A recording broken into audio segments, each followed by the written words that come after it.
Muchas gracias. Egunen, ¿no? Estaba viendo que Google tiene un déficit que tendrán que corregir, porque en mi deseo de hacer una pequeña intervención en su lengua, me he ido a Google a buscar la traducción de lo que quería decir y me he encontrado una sorpresa, que entre los muchísimos idiomas que tiene de traducción simultánea a Google no me aparece el vasco. No sé si a ustedes les pasa lo mismo, pero acabo de hacerlo ahora. En mi deseo podría hacer la inicial en gallego, se me da muy bien, es mi lengua materna, con mi madre y mi padre no he hablado otra lengua a lo largo de toda mi vida, y en catalán también, pero vamos, ahora de momento lo único que me sale en vasco es esta palabra que acabo de decir porque la he recogido de María. Mis disculpas por no, pero intenten arreglar este déficit de Google, ¿no? Que no entiendo, ¿no? Además ahora lo hace automáticamente, es decir, que podría haber puesto el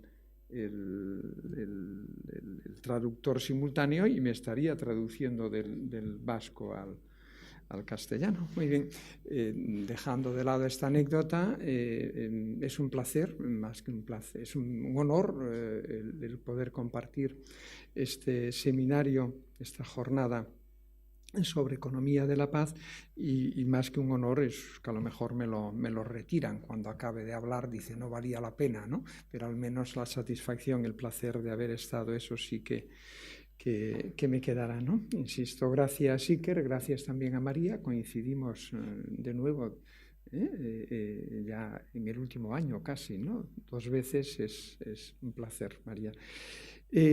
A mí me han pedido una reflexión sobre el capitalismo y en todo caso su aportación, ¿no? a la paz, a la economía de la paz. Es una invitación, es una sugerencia bonita, no la había recibido hasta ahora así formulada, ¿no? Porque creo que estamos como ahora... ¿Qué tengo? ¿Media hora? Media hora, ¿no? Muy bien. No, soy disciplinado, sí.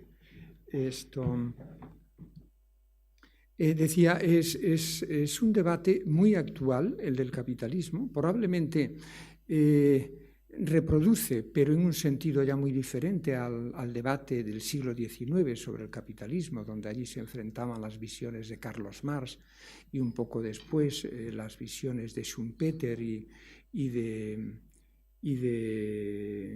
propio John Maynard Keynes. Saben que Marx decía que el capitalismo se acabaría por su fracaso y Schumpeter decía que el capitalismo se transformaría en socialismo por su éxito. Dos visiones diferentes. Marx llegaba al socialismo a través del fracaso del capitalismo y Schumpeter, en su gran libro, que vale la pena volver a leerle, Capitalismo, Socialismo y Democracia, el de Schumpeter venía a decir que el capitalismo acabaría, desgraciadamente para él, en socialismo, pero por el éxito del capitalismo. La idea de Schumpeter era que el capitalismo iba a crear unas grandes clases medias cuya reivindicación llevaría el sistema al socialismo. Bueno, hoy el debate vuelve sobre el capitalismo, ha vuelto, ahora entraré en él, pero creo que en términos muy diferentes. Anticipando lo que tenía como conclusión final, mi idea va a ser que la alternativa al capitalismo es el capitalismo. Es el buen capitalismo, o como diría ahora en términos de Stiglitz, actualmente el capitalismo inclusivo, el capitalismo progresista, el capitalismo que vuelva a saber repartir bien la prosperidad entre todos, ¿no? Esta será la conclusión final, pero la adelanto ahora. Me gusta también el marco en el que voy a hacer esta reflexión, que es este laboratorio, ¿no? Y esa idea de economía para la paz, empresa y derechos humanos. ¿Por qué motivo?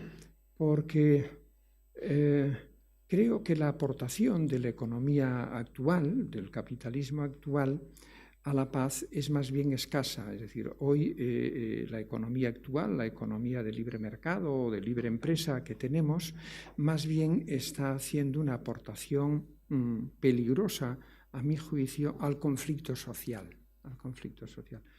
Por fijar así como un axioma en que no voy a entrar mucho en él, excepto que después haya oportunidad.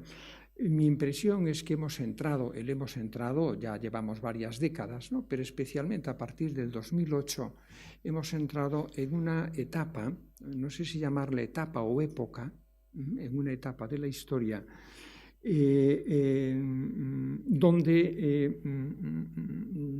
donde se nos ha inoculado un conflicto social y político de gran relevancia y que creo que tiene, a mi juicio, por eso decía que es como una especie de axioma, ¿no? Que tiene como epicentro este nuevo conflicto social y político, tiene como epicentro el funcionamiento del capitalismo, ¿no? Hace unos días, ayer o antes de ayer me parece, el presidente de Chile utilizó una expresión sorprendente para definir lo que estaba ocurriendo, el conflicto social que tenía lugar en las calles de Chile, que en términos de fuego recordaba un poco el fuego de las calles de Barcelona, ¿no? Y Piñera, lo habrán visto, escuchado, dijo: esto es una guerra. Fue la expresión y sacó el ejército a la calle, ¿no? De hecho, es un conflicto social muy intenso, y él lo definía en ese término de guerra, ¿no? O, para venir a una expresión que he visto ayer de Michel Barnier, el negociador jefe de la Unión Europea, ¿no? Del Brexit. Barnier hablaba ayer decía: la lección del Brexit es que tenemos que abordar la cólera social que hay en nuestras sociedades, la cólera social. Por lo tanto, la idea con estas dos referencias es, vuelvo a la idea, la idea que les querría un poco documentar es que creo que hemos entrado y estamos, y probablemente va a durar no años, sino una década o más de una década, hemos entrado en una etapa donde de nuevo el conflicto social y político se ha inoculado o se ha incrustado en nuestras sociedades, ¿no? Yo veo en grupos sociales importantes de nuestras sociedades, veo un profundo sentimiento de injusticia social, de rabia, de resentimiento, ante un poco las desigualdades que se han vuelto a introducir en nuestras sociedades, ¿no? Y además de este resentimiento y rabia, hay, creo, que un elemento también adicional, que es el miedo al futuro, la ansiedad frente al futuro, que nos viene en parte, no únicamente, pero en parte, de esas profecías fatalistas que los tecnólogos y los economistas estamos haciendo acerca de las consecuencias de la nueva automatización de los robots, la inteligencia artificial, de las máquinas que aprenden, esas profecías fatalistas que en un documento oficial de la OCDE llega a decir que entre el 35 y el 50% de los actuales empleos, es decir, de los míos, de los ustedes, ya no son los empleos de poca capacitación, van a desaparecer. Es decir, esta mezcla de resentimiento social por la desigualdad, la pobreza que se nos ha introducido, y por otro lado el miedo al futuro, creo que es un cóctel muy peligroso al cual nos vamos a esa cólera social de la que decía Barnier ayer, a las que nos vamos a tener que enfrentar, ¿no? Esta es un poco mi tesis de fondo, ¿no? Y que la única salida razonable que creo, y es lo que intentaré documentar, la única salida razonable es que alguno de los movimientos de regeneración ética del capitalismo y de la empresa vayan adelante. De esto hablaré un poquito ahora, ¿no? ¿De dónde viene ese resentimiento, ¿no? Ese resentimiento que, si me permiten un paréntesis rapidísimo, creo que hace verdad una frase de Stendhal que decía, para el siglo XIX, hablaba él de la rage de vouloir conclure, Es decir, este tipo de resentimiento tiene muchos riesgos, y yo lo veo en Cataluña en este momento, que es que una parte de nuestras sociedades, es la rabia de querer concluir, ¿no? Decía él que hay momentos en las sociedades modernas, donde surge desde dentro de la sociedad una rabia tremenda que lo que intenta es de acabar con las cosas de una vez por todas, la rage de vouloir conclure, ¿no? Y yo creo que ese sentimiento es muy poderoso, y lo veo, lo estoy viendo en muchos lugares, que tiene fundamentos, es decir, no lo critico, tiene fundamentos, pero creo que su expresión puede ser tremendamente perturbadora para nuestras sociedades y para nuestras democracias, ¿no? Vuelvo de nuevo a la idea, ¿de dónde surge o qué dimensiones, qué causas están alimentando este conflicto social, ¿no? En la literatura, abundantísima ya, podría sintetizarla de forma muy grosera, diríamos así, en términos intelectuales, en dos grandes tipos de explicaciones, ¿no? Hay la explicación cultural al malestar al que acabo de referirme, la explicación cultural, si quieren ustedes hasta identitaria, cogiendo el último libro de Fukuyama, que viene a decir que el malestar actual de nuestras sociedades tiene mucho que ver con un problema de identidad. Él lo desarrolla más, ¿no? Y esta tesis cultural o identitaria tiene también otros autores, especialmente sociólogos y algunos politólogos, que probablemente ustedes están familiarizados con ellas, pero que tiene una expresión que a mí me va a interesar más adelante, que es el conflicto un poco entre diversidad y bienestar. Es la idea de que es esta diversidad que se está introduciendo en nuestras sociedades, que está relacionada con el conflicto de identidad, lo que vendría es a chocar con el bienestar, digamos así, con el contrato social, que es la expresión que yo utilizo, con el contrato social de nuestras sociedades, de tal forma que un aumento de diversidad, digamos así, y el paralelo aumento del sentimiento de identidad, estaría entonces lesionando de una manera muy importante a el contrato social o socialdemócrata, el contrato de bienestar de nuestras sociedades. Mantengan esta tensión en la cabeza, que es lo que recogeré más adelante. Y hay una segunda explicación al malestar social que diría que es más de tipo socioeconómico, ¿no? Socioeconómico, que tiene expresiones diferentes, ¿no? Hay algunos autores que lo ven, yo ahora lo veré inmediatamente, que lo verán como un conflicto cosmopolita. Déjenme unos segundos y explicaré qué se entiende por esto. Otros lo ven como un conflicto de clases, la vuelta un poco al marxismo, ¿no?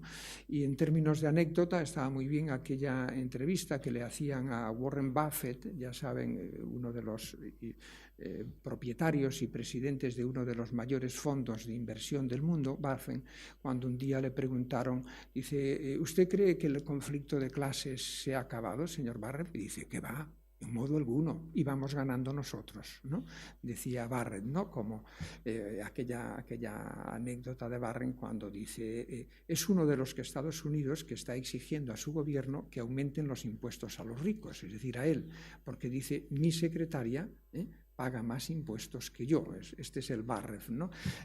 Ustedes ya descontarán si es pura retórica o tiene algo de sinceridad, ¿no?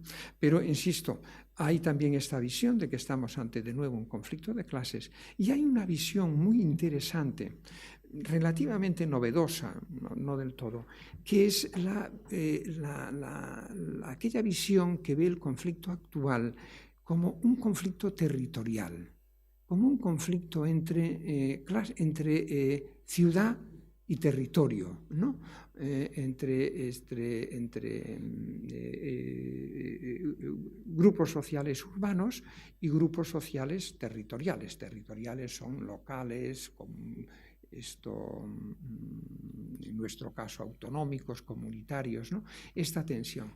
Ahí hay un libro reciente, muy bonito, no traducido aún al castellano, de Rajaram Rajan. Rajaram Rajan es un economista muy prestigioso, de orientación más liberal, de la Universidad de Chicago, muy prestigioso. Tiene, yo creo que el mejor libro sobre la crisis de 2008, libro publicado con anterioridad al 2008, es yo creo que la mejor explicación de por qué surge 2008, muy basada en la desigualdad, y Rajan fue también presidente del Banco Central de la India, por lo tanto es un economista que tiene perfiles complementarios muy bonitos. Acaba de publicar en Estados Unidos un libro con el título de El tercer pilar, The Third Pillar de la prosperidad. Claro, cuando lo lees dices, bueno, ¿cuáles serán los otros dos pilares y cuál es el tercero? Y el subtítulo lo aclaro un poco. Él mira especialmente Estados Unidos, pero es un libro largo, pero también Europa, pero especialmente Estados Unidos. Y lo que viene a decir es, Rajan, el subtítulo del libro lo define bien, cómo los mercados, el capitalismo, por decirlo así, y los estados han dejado atrás a la comunidad. Es decir, Rajan está interpretando el mal humor de nuestras sociedades como la consecuencia del hecho de que en los últimos 30 o 40 años la evolución del capitalismo, de los mercados y del propio Estado ha dejado atrás a la comunidad. Y es esa comunidad en el sentido territorial de la palabra, ¿lo ven? Y los datos electorales confirman un poco esta visión. Si uno coge los datos del Brexit por condados y si uno coge los datos electorales, quiero decir, de la última votación presidencial en Estados Unidos por condados también, es decir, datos a nivel territorial, en ambos observas una cosa: el mayor voto que obtuvo el Brexit fue territorial en aquellos condados que han sufrido con mayor intensidad el proceso de desindustrialización a lo largo de las últimas décadas, y exactamente igual en Estados Unidos. Al que esté interesado, hay investigaciones empíricas muy interesantes ya que creo que dan soporte a esta explicación socioeconómica del malestar, que después, a mi juicio, que una vez que se produce ese malestar como consecuencias socioeconómicas, sí que da lugar, a mi juicio, a una especie en términos matemáticos de segunda derivada, que es la explicación cultural o la explicación identitaria. Es decir, no niego su influencia, pero no la pongo como primera derivada de la economía, sino como segunda derivada. Muy bien, ¿cómo podría un poco documentarles rápidamente, mirando la hora ya, cómo podría documentarles esta idea? Ay, ¿por qué no me avanza? Ahora, tengo que hacerlo muy rápidamente, ¿no? Esto le llamamos la curva, el elefante de Milanovic. A ver por qué, a ver dónde ven ustedes un elefante, ¿no? Pero este es el elefante. Lo que hace Milanovic, que como saben, junto con Piketty y algunos otros, es uno de los mejores especialistas en desigualdad, lo que hace Milanovic es coger a todos los ciudadanos del mundo, a nosotros y a los chinos y a los brasileños. Coge a todos los ciudadanos del mundo y los pone en el eje horizontal, en el eje de abscisas, por decilas, pero ahí están todos los ciudadanos del mundo. Y él toma un dato, hay un fallo ahí, es desde el año 91, esto es desde el año 91, y fija cuál era nuestro nivel de renta, el de cada uno de nosotros, en el año 91, y a ese nivel de renta lo pone como base, 0. Cada uno tenemos distintos, pero esa es la base 0 para todos. Y él lo que ve a partir de ese momento, del 91 hasta el 2010-14, lo que ve es cómo han evolucionado nuestras rentas, las nuestras, las de los chinos, las de los brasileños, desde el 91 hasta el 2014, cómo han evolucionado. Y lo que les aparece es esto, esa curva se lee de esta manera. Vemos que hay un segmento de ciudadanos del mundo que está en la última decila, en la más pobre, que han empeorado en relación con la situación que tenían en el año base, ¿no? A continuación hay otros ciudadanos, la decila, la segunda, tercera, cuarta, quinta y casi una parte de la sexta decila, que han mejorado mucho con respecto a su año base. Cuidado con esto. Han mejorado mucho no significa que se hayan vuelto ricos, sino que podían haber sido muy pobres en el año base, y su mejora, es decir, si tienes un nivel de renta de 1 y después tienes, años después, un nivel de renta de 2, no eres rico, pero en términos del cuadro apareces como doblando tu renta inicial. ¿Me ven? La idea es, hay una parte de la sociedad mundial que ha mejorado sustancialmente. Y a partir de la decilsexta, la sexta, séptima, octava, novena y parte además de la última, vemos que lo que ha es, no es que todos hayan empeorado, pero sí han empeorado en términos de expectativas, es decir, no han mejorado como ellos podrían haber esperado mejorar. ¿Quiénes son los que han mejorado? La parte primera del gráfico, la segunda decila, tercera, cuarta, quinta y parte de la séptima. Nuestra idea es las nuevas clases medias, la salida de la pobreza de cientos de millones de personas en el Asia y en América Latina y la aparición de las nuevas clases medias en esas zonas de ahí. Fantástico. ¿Y quiénes han empeorado? La idea es nosotros. Nosotros estaríamos empeorado no necesariamente en términos absolutos, sino en términos de percepción. ¿Quiénes seríamos? Nosotros, las clases medias occidentales, que estaríamos en esa parte de la curva entre el 60, 70, 80 y parte del 90. ¿no? Esto sería la visión cosmopolita que les decía antes. Viene un poco un liberal radical, fundamentalista, nos vendría a decir, hombre, tampoco tenemos los occidentales por qué quejarnos tanto, ¿no? Porque fíjense cómo la economía, el capitalismo actual, ha sacado de la pobreza a cientos de millones de personas y ha transformado a muchos de ellos en clase media. Deberíamos alegrarnos, el discurso viene a ser este, deberíamos alegrarnos. Yo no estoy muy de acuerdo, me alegra muchísimo que hayan salido de la pobreza cientos de millones de personas, naturalmente, pero no veo que haya un dilema, un trade-off, en que eso es que sea la contraparte, la otra cara de la moneda de la jibarización de las clases medias y trabajadoras occidentales, porque nuestro juego está más bien con la trompa del elefante. ¿Y por qué motivo?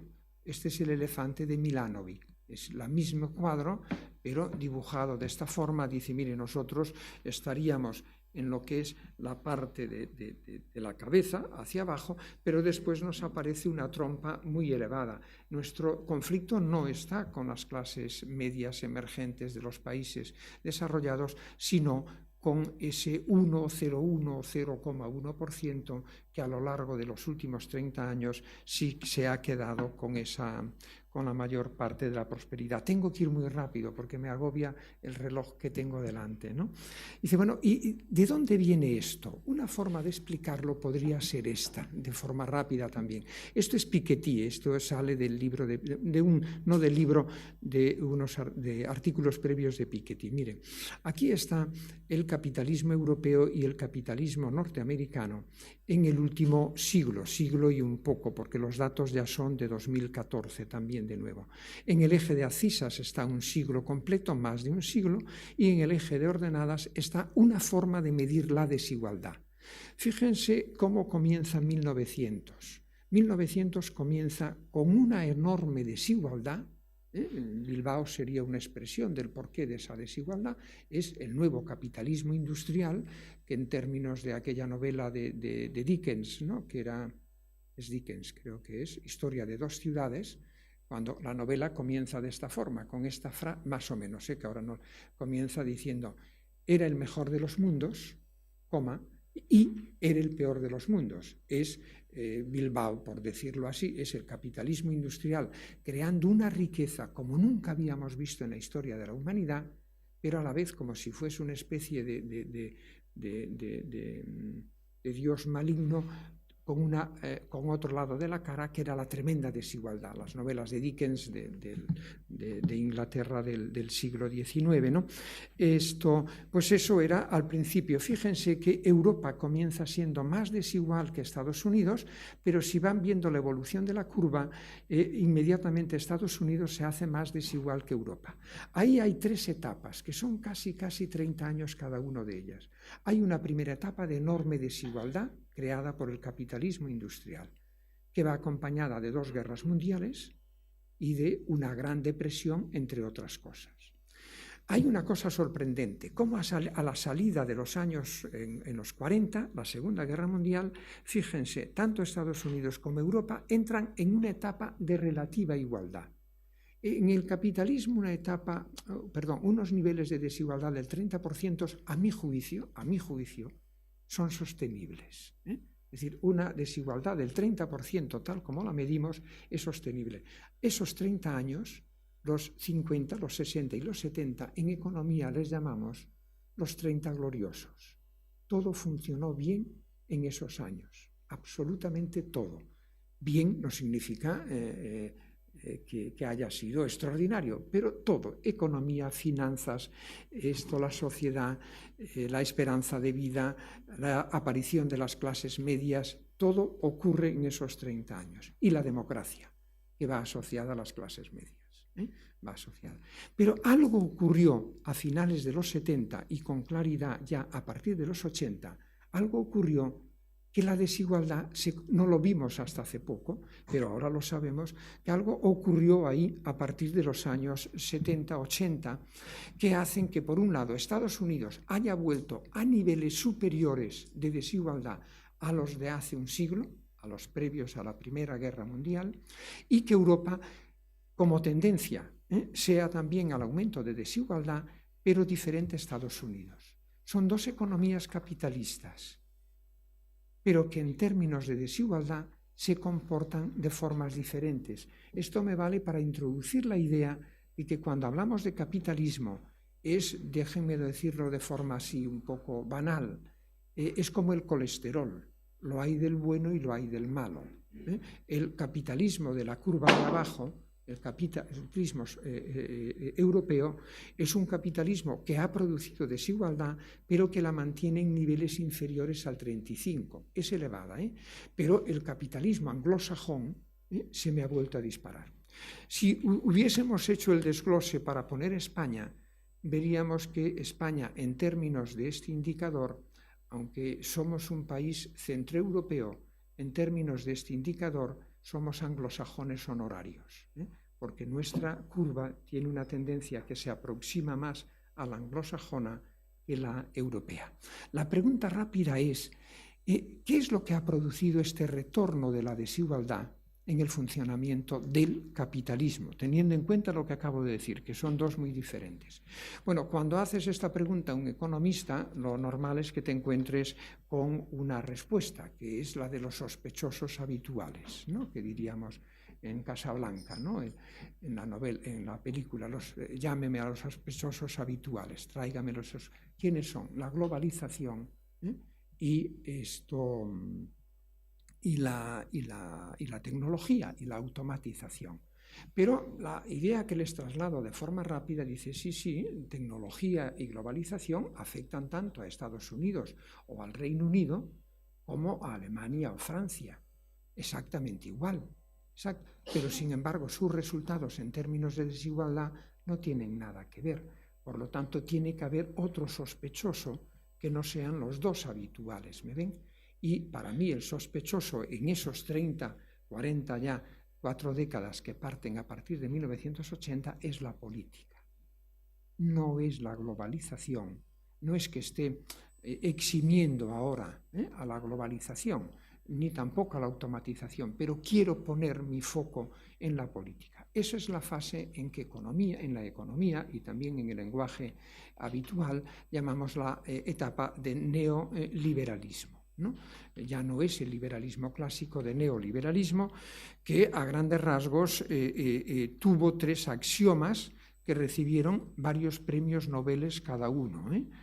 Uno fue la idea de que los mercados, a partir de los 80, y piensen por qué los economistas comenzamos a pensar así en los años 70, que los mercados eran absolutamente eficientes. La tesis de Fama, de un economista conocido que recibió el Premio Nobel de Economía por esta idea: si los mercados son eficientes, dejemos la regulación, abandonemos la regulación de los mercados financieros y también de otro tipo de mercados, si creemos en esa hipótesis.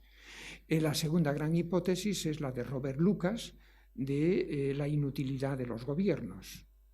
Si los actores económicos, como consumidores o inversores o ahorradores, somos tan racionales que podemos anticipar las consecuencias de un aumento de impuestos, en el sentido de que si yo veo que los gobiernos hoy aumentan su deuda, mejor, si los gobiernos aumentan su deuda o bajan los impuestos, yo soy muy racional y pienso, como esto no es sostenible a largo plazo, en algún momento ese mismo gobierno mío me va a elevar los impuestos para reducir la deuda o el déficit. Como yo soy racional, yo hoy no gasto para estar un poco ahorrando para los mayores impuestos que voy a tener en el futuro. Esto se llama expectativas racionales. Si ustedes creen en ella, recibió 3 premios Nobel de Economía. Esta hipótesis, si ustedes creen en ella, ustedes están inutilizando la política de los gobiernos. Porque si los gobiernos son expansivos, ustedes se contraen porque saben que más adelante van a tener que pagarme. Y la última hipótesis, que es la de Milton Friedman, que fue aquella idea, después exagerada por sus seguidores, aquella idea de Friedman que en el año 63-64, en su libro Capitalismo y Libertad, y después en el año 70, en un artículo que no hacía más que reproducir esa idea, pero que tuvo un impacto tremendo aquel artículo en las escuelas de negocios, en el mundo capitalista, que vino a decir, él lo decía de forma más sofisticada, no lo cojan como se ha cogido de forma tan elemental, pero que se cogió de esta manera, que la única responsabilidad social de las empresas, o de un gestor de las empresas, era maximizar el beneficio para sus propietarios. La idea de Friedman es más sofisticada que esta, pero esa idea fue la que se cogió como principio, como criterio, como dogma para gestionar el capitalismo, para gestionar especialmente las grandes corporaciones, las grandes empresas, a partir de esos años que vino a decir el buen gestor, el buen CEO, el buen directivo es aquel que maximiza el beneficio, el dividendo para los accionistas. Esto ha sido tremendo y esto nos lanza a la actualidad, porque eso vino asociado a una idea más difusa que fue que no es bueno redistribuir. Si los mercados son eficientes, si los estados no pueden hacer políticas porque las inutilizamos, ¿no? Y si el principio de gestión empresarial es eso, la conclusión es que es malo redistribuir, que de esto se me pedía un poco hablar. Y miren, yo soy ingeniero industrial, aunque esta faceta no se me conoce, pero a veces la reivindico, ¿no? Y después fui a hacer economía. A mí en economía me explicaron, un momento, no vean ustedes lo que viene. A mí en economía como estudiante me explicaron una cosa, que como ciudadano o como economista yo puedo tener y tengo toda la legitimidad para desear que mi sociedad sea más justa, sea más equitativa. No, en términos de legitimidad, de filosofía política y de filosofía social, no puedo decir nada contra el deseo de las personas de vivir y de trabajar por una sociedad más justa. Pero ahí venía la dismal science, como se le llama a la economía desde el siglo XIX, ¿no? La ciencia lúgubre, ¿no? Porque a continuación te viene el economista, y eso es lo que a mí me enseñaron y tuve que aprender, te viene el economista y te dice, sí, usted tiene todo el derecho a querer vivir en una sociedad más justa. Dice, pero usted sabe que entonces tiene que aceptar un coste, que en economía le llamamos coste de oportunidad, que es que su economía crecerá menos. Por lo tanto, su dilema es, ¿qué quiere usted? ¿Repartir mejor el pastel que hay ahora? ¿O por el contrario, hacer primero crecer el pastel y después ya lo repartiremos? Esto era esta idea que está, en términos matemáticos y en términos económicos, es lo que llamamos la curva de Okun. Okun voy retrasadísimo, Okun era un economista con una gran sensibilidad social, pero que utilizando todos los datos que había en los años 60 y 70 en términos de eficiencia y equidad, a Okun le salió matemáticamente una expresión formal de este tipo, que hay un dilema, un trade-off, un conflicto entre equidad y eficiencia. Es decir, si usted quiere una sociedad más justa, tiene derecho, nadie se lo puede impedir, pero usted debe saber mejor que se enfrenta entonces al dilema de que la economía le crecerá menos eficiencia. Y por el contrario, si usted quiere crecer más, tiene que soportar durante un tiempo, al menos, no se decía cuánto, esta desigualdad. Esto es un dilema tremendo y yo diría que las izquierdas y las derechas a lo largo del tiempo, en estas últimas décadas, nos hemos dividido en este dilema. Yo podría pensar que mis alumnos, cuando les ponía y les decía, ¿usted qué prefiere, equidad social? Cuando me decían esto, yo pensaba, este es más bien progresista, de izquierdas, y usted qué prefiere, eficiencia, este debe ser más bien conservador, ¿no? Creo que esto daba así. Muy bien. Esto fue tremendo, es un dilema que ató a las políticas y le dio mucha fuerza al neoliberalismo, mucha fuerza académica, intelectual y política también. Lo maravilloso es que hace 4 años ha aparecido una nueva visión que yo me atrevo a llamarle una nueva epifanía. Y es una epifanía que no viene del Vaticano. Es una epifanía que viene del Fondo Monetario Internacional, al cual no le atribuimos en principio grandes bondades, ¿no? Con los datos que hay ahora, con mayores datos a lo largo del tiempo, con mayores datos a lo largo de muchos más países y manejando esos datos con las técnicas actuales de Big Data, a 3 economistas del Fondo Monetario Internacional, desde hace 4 años, casi 5, les sale que la relación entre eficiencia y equidad no es la que yo tuve que estudiar y la que le enseñé a mis alumnos hasta hace 4 años, sino que es esta. Y esto es, a mi juicio, una epifanía. Una epifanía en el sentido de una revelación que me viene a decir por primera vez que no hay conflicto entre equidad y eficiencia de la economía. Que diríamos, déjenmelo decir con mucho cuidado, una buena y prudente redistribución no da lugar a una pérdida de eficiencia económica, sino que da lugar, según los datos que tenemos ahora, a un crecimiento económico más sano, mejor repartido en ese sentido y más sostenible en el tiempo. Si ustedes creen, a partir de este inicial artículo, ahora hay una bibliografía ya mucho más abundante, si cogen los 3 apellidos de los 3 autores y entran en Google, verán que ahora ya hay Esto es una epifanía. Y esto ha llevado en parte a una nueva, estoy muy atrasado, a una revisión un poco, o dicho de otra manera, ha llevado a la aparición, a mi juicio, de movimientos de renovación, de renovación ética del capitalismo, que son, a mi juicio, realmente interesantes, ¿no? Y tengo que ir, desgraciadamente, muy rápido.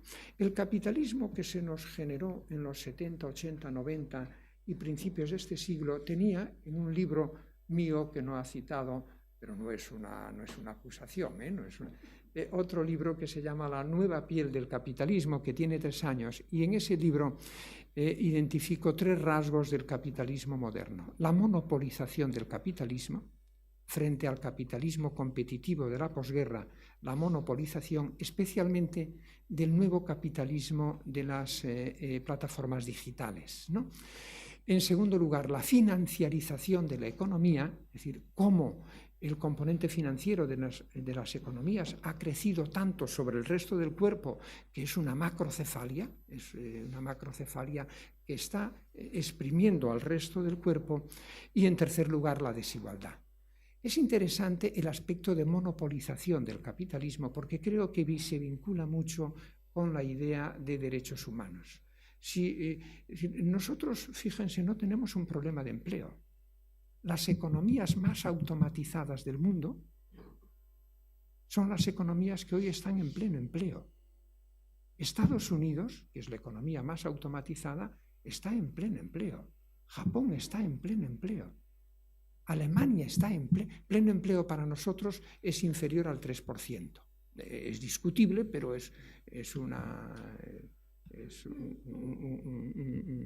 hay un dato, no me sale la palabra, Por lo tanto, ahí hay un elemento importante del capitalismo que es la monopolización. Pues bien, la regeneración del capitalismo está teniendo algunos movimientos, tanto internos como externos, que creo que son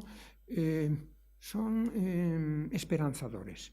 Desde fuera hay un hostigamiento muy fuerte, que yo creo que muy interesante, que viene especialmente de Estados Unidos, también de Europa.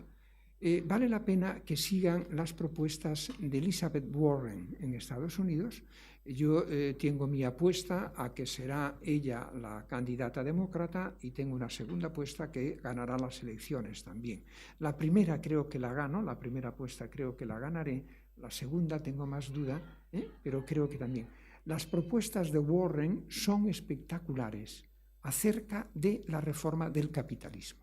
Ella, a diferencia de Sanders, se define como defensora del capitalismo, pero sus propuestas sobre la reforma son, en ese sentido, más intensas que las de Warren. Lo mismo en Europa. Anteayer decía Vestager, la comisaria de competencia, decía públicamente en declaraciones de antes de ayer que las Big Tech se han de preparar para una legislación europea mucho más dura. Por lo tanto, hay por esta vía, insisto, unas corrientes de reforma del capitalismo importante. Pero quizá la más interesante es la que viene de la regeneración ética del capitalismo. Aquella idea de Friedman, ¿recuerdan? Del principio, la prioridad de un buen directivo empresarial es maximizar el dividendo para los accionistas. Por lo tanto, dicho en terminología que ahora utilizaré, el propósito de la empresa, del gestor, es maximizar el dividendo del propietario, del accionista. Pues bien, esto, de pronto, de forma sorprendente, este verano ha tenido un ataque desde dentro del propio sistema. Desde dentro. Si ustedes van a Business Roundtable es la organización norteamericana que reúne a los CEOs de las principales grandes corporaciones de Estados Unidos, de los gigantes, de las grandes. Y en agosto del 2019 dieron a conocer un manifiesto que ustedes pueden encontrar, yo tenía intención de comentarlo un poco más, pero ya no puedo. Dieron a conocer un manifiesto sorprendente, donde dicen lo siguiente.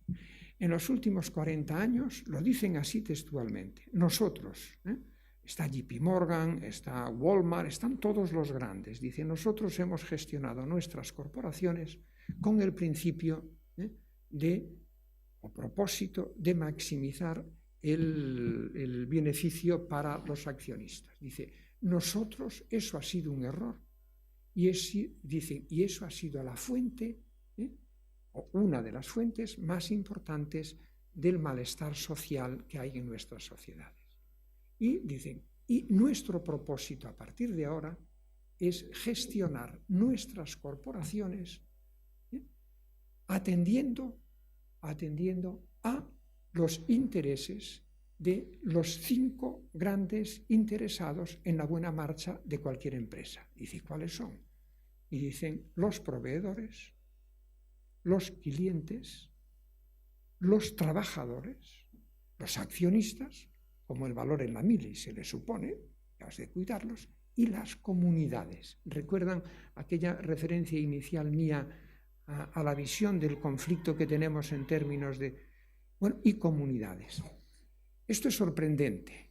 Esto puede ser una reacción táctica únicamente al hostigamiento que está viniendo, entre otros, de Warren, también de Elizabeth Warren, también podría haber citado a Alexandria Ocasio-Cortez, ¿no? Pero, aunque sea táctico, el pronunciamiento es de tal naturaleza, aunque sea retórico, el pronunciamiento es de tal naturaleza, que a partir de hoy, de ese momento, ningún gestor de empresa puede salir al mercado o a la sociedad a decirle, el propósito de mi empresa es maximizar el beneficio, porque ya no tiene legitimidad. Por eso le doy importancia a esta declaración al margen de cómo vaya. Y otro movimiento muy interesante de regeneración del capitalismo, que les digo que lo tengan en cuenta, es el movimiento B Corp. Yo hablaré dentro de unos días en Zaragoza, porque me han invitado, está el capítulo español del movimiento B Corp anglosajón. El movimiento B Corp, de nuevo, a grandes rasgos, es un movimiento muy interesante de empresas mediano-grandes del mundo anglosajón, probablemente empresas más cercanas al consumidor final que Río Arriba, pero un movimiento muy interesante que viene a decir lo siguiente. Todas las empresas que quieran pertenecer a este movimiento tienen que declarar y cambiar sus estatutos en el registro mercantil, diciendo en los estatutos cuál es su propósito como empresa.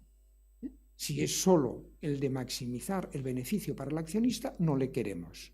Si tiene otros propósitos, responsabilidad social, si quieren ustedes, puede entrar, pero tienen que cambiar sus estatutos. Y nosotros, el Movimiento B Corp, le daremos un certificado y todos los años examinaremos sus cuentas para ver si realmente ustedes están respondiendo a ese movimiento. Es espectacular, a mi juicio. Es un movimiento que en España ya es relativamente potente. Si entran en Google lo verán. Y tienen su reunión anual dentro de 2 semanas, insisto, en Zaragoza, en que me han invitado. Por lo tanto, son movimientos de renovación del capitalismo. Podría haber citado a orientaciones más socialdemócratas en el sentido europeo, a Krugman no, que también anda por ahí, a Stiglitz, ¿no? Pero he preferido citar a la corriente más liberal. Yo creo que eso va a cambiar de una forma determinante y solo les dejo esto para deberes para casa. 2 cosas para casa. Yo creo que esto nos va a llevar a nuevos tipos de contratos sociales, y uno de ellos, a mi juicio, va a ser el contrato social, el Green New Deal, por decirlo así. Lo que he hecho en ese cuadro es muy para andar por casa, digamos así. En el eje horizontal he puesto la división convencional, tradicional, entre izquierdas y derechas. Personas partidarias de una filosofía social de tipo individualista y de poca redistribución, estado de bienestar. Y por el otro lado, personas que prefieren una filosofía social y política solidaria, si quieren igualitaria, fuerte redistribución y un Estado, sería Mariana Mazzucato, emprendedor.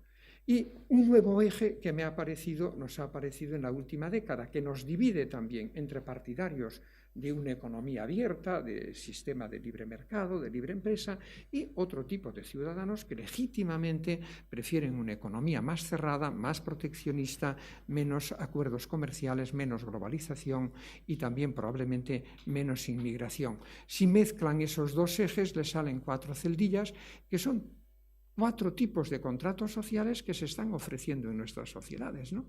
Yo creo que el más prometedor es el de la parte 4, y ahí es donde aparece el Green New Deal, tanto desde Estados Unidos, con la Alexandria Ocasio-Cortez, como a vertientes europeas. La idea sería un nuevo New Deal, años 30, Roosevelt o Estado de Bienestar Europeo, un nuevo New Deal, pero cogiendo ahora como excusa potente, como excusa moral, en vez de los daños de la guerra, que en aquel momento, el cambio climático. Coger el cambio climático como un elemento que puede mover moralmente a nuestras sociedades y puede a la vez hacer retroceder los intereses en contra y construir un nuevo contrato social sobre esa idea, que lleve la prosperidad no solo a las metrópolis, sino también a los territorios. Utilizar el cambio climático para nuevas políticas que lleven el empleo a donde está la gente y no la gente a donde está el empleo. Y por último, piensen en ello, en todo caso, les dejo este cuadro. Lamento haber dedicado más del tiempo que me había dado Iker a cosas anteriores, pero este nuevo cuadro, que es un cuadro contra los míos, contra mí mismo, contra los economistas, ¿no? Necesitamos una nueva estrategia de crecimiento asociado a ese contrato social verde, una nueva estrategia de crecimiento, pero hay que cambiar la que defendemos los economistas. Si le preguntan a un economista cuál tiene que ser el modelo de crecimiento, él le hablará de los fundamentals, el eje vertical. Les diremos hay que tener flexibilidad laboral, asimétrica, por cierto, porque flexibilidad está bien si es bilateral. Un buen contrato mercantil o civil es cuando reparte el riesgo bien entre las dos partes del contrato. Pero la flexibilidad laboral, tal como la defendemos, decanta el riesgo sobre una sola parte del contrato. Eso es un mal contrato. Pero además les decimos, hay que tener infraestructuras. Dice, sí, yo no sé si ustedes saben que además de ser el país que más kilómetros de AVE tiene en el mundo, somos el país que más kilómetros tenemos de fibra óptica. Tenemos más kilómetros de fibra óptica que Estados Unidos. Tenemos más kilómetros de fibra óptica que juntos el Reino Unido, Francia, Alemania e Italia. Probablemente no lo creerán, pero vayan a ver así. Dice, ¿por qué utilizo este dato? Es que no es la cuestión del crecimiento inclusivo, no depende exclusivamente de tener infraestructuras, en este caso tecnológicas, sino que los ciudadanos podamos utilizar, estemos familiarizados, formados con el uso de esas infraestructuras. De lo contrario, pues no valdrán de mucho. Por eso hablo ahí de un crecimiento inclusivo, que es el que me puede llevar de nuevo a la casilla 4. Un crecimiento que sea inclusivo y sostenido en el tiempo. Acabo. Hay unos movimientos de regeneración, que es lo que se me pedía aquí, del capitalismo, yo creo que muy interesantes. Muchas de las propuestas que se están haciendo no acabarán, o al menos no se cumplirán en su totalidad, pero creo que en gran parte marcan una tendencia para las próximas décadas, que si acierto harán que la alternativa al capitalismo sea el capitalismo, pero un capitalismo progresivo, un capitalismo inclusivo, como lo fue el capitalismo de los 30 gloriosos, los años 50, 60 y 70, donde todo funcionó relativamente bien, donde nuestros padres, con una gran ética de trabajo, pero con empleos estables, con salarios decentes, que no daban para hacerse rico, pero sí para construir una vida de clase media, mi esperanza es que en las próximas décadas podamos de alguna manera volver un poco a reconstruir ese tipo de capitalismo. Me tengo que disculpar a los organizadores, pero ya que venía he aprovechado para decir lo que quería. Muchas gracias.